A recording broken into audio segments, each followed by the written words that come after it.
Welcome everyone! In this video, we will see how to solve the slow loading problem in the Telegram app. Whether you are experiencing slow browsing and navigation within the app, or slow downloads for videos and photos, this method will help. First, go to the three lines at the top and tap on Settings. Then, go to Chat Settings and scroll down.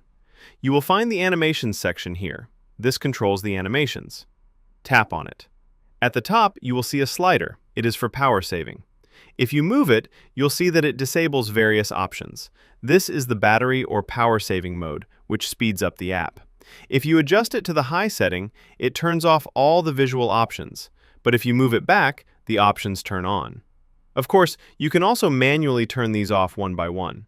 Make sure to leave Enable Smooth Transitions on, and as a result, the app will become noticeably faster for you. Thanks for watching.